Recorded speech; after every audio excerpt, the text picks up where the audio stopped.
I have a son-in-law. He was 29 years last April, the 10th of 2005. And me and my wife were on Cumberland Island. We knew he'd been sick, but the doctor thought it was just a viral infection. And they called us, our daughter called us while we were on the island. And she said that he'd just had a bone marrow tap, and they said he had leukemia. 89% of his cells were cancer. Well, we got off the island, drove back to Cartersville, which took us about 6 hours. Got home about 1:30 in the morning. My wife laid down for 2 hours and headed up to North Carolina. When she got there, she called me that morning after the doctor come in, and she said, "Honey, he's bad." She said, "He can't get out of bed. He can't even hardly lift his arm. The doctor said he's got maximum 3 weeks to live, probably only going to make it 2. We got to help him get his affairs in order." And when I hung up with her, I was depressed. They've been married 5 years. Well, a friend of mine called about a minute after my wife hung up. And he said, "What's the matter, Tim?" I said, "My son-in-law's only got probably a couple of weeks to live. My wife don't think he'll make it that long. He's got a rare type of leukemia, and he's going fast." He said, "Tim, there's something will help him." He told me about Immunocal. I said, "How do you spell it?" He goes, "I don't know." I go, "Where does it come from?" He goes, "California." So I said, "Well," I said, "anything's worth trying." So we got our other daughter on the internet. She found out it comes out of Montreal, up by Montreal. And she did research on it real quick. She said, "Dad, this looks promising." So I said, "Order it." I gave her my credit card number. I said, "Have them overnight it, because we need this immediately." On Monday, they did his bone marrow tap. His red blood count was down to 4. The doctor said, "I've never personally known anyone that's recovered when it's got that low." And he said his cancer cells being 89% in the bone marrow, that's as bad as being 100%. We got the Immunocal Tuesday afternoon. He took it one time then, he took it 4 times Wednesday, gave it to him once Thursday before they drew his blood. When they came back with the results of the blood work, it had went up 2/3 of a point where it had been going straight down. The doctors, though, said, "Don't get excited. It could be cancer cells reproducing." But on the following Monday, when they drew his blood again, it was up to 5.85. Well, in 2.5 weeks, he was out of the hospital. He had strength. His infections were gone.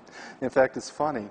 He had been on the Immunocal about 4 or 5 days, and we didn't know what was happening with the cancer. We just knew he was feeling better. He was able to get up out of bed and go to the bathroom on his own, which he had to use a bedpan before. The doctor came in. I wasn't there, but my daughter said the doctor came in, and he was in the bathroom, and he goes, "Where have they taken him?" She said, "Nowhere." He goes, "Well, where is he?"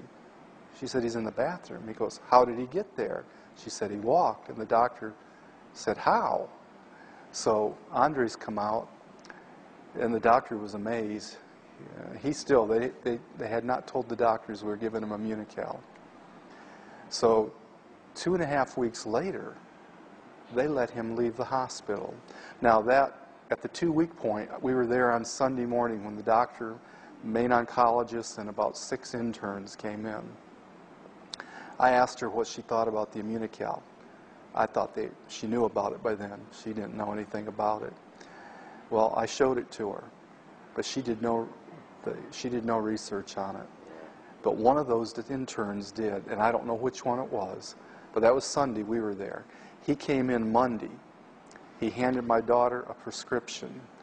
He said, "This is for 4 packs a day." And he looked at her husband, and he said, "Whatever you do not quit taking this product." He said, "With this prescription, us saying you need it, possibly your insurance company will cover it." And he said, "Keep taking it." Well, a half week after that, he was out of the hospital. His infections were gone. They had disconnected the IVs and everything. 5 weeks after he started on the Immunocal, they did another bone marrow tap. Now, I didn't go up for it, but my wife did. She called me, and I thought it was bad news. She says, "Honey, they just did the bone marrow tap." And I'm going, "Oh, no." I said, "What's the matter?" She said, "Nothing. He's cancer-free. They can't find any cancer in him." And I said, you serious? She goes, yes. They told him he can go back to work.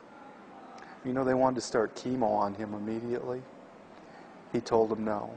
He said, if the cancer reoccurs, I'll consider it. But he said, if the cancer's gone, why should I have chemo? The doctor says, well, just to be safe. He said, no, I'm not going to do that. He did agree to a chromosome check every 2 months, because they said that's where the cancer would first show up again. And this is May, so last April the 10th here was a year ago, and every time he gets the chromosome check, it's fine. And he has more energy. I just thought our son-in-law was real laid back, but evidently he's had this coming on, because he's got energy like a normal 29-year-old now. I mean, he gets up and does things. He used to come home from work, sit down, and he'd go to sleep. Or he'd eat supper and go to bed. And now, he's got energy. He does things. He's on the go.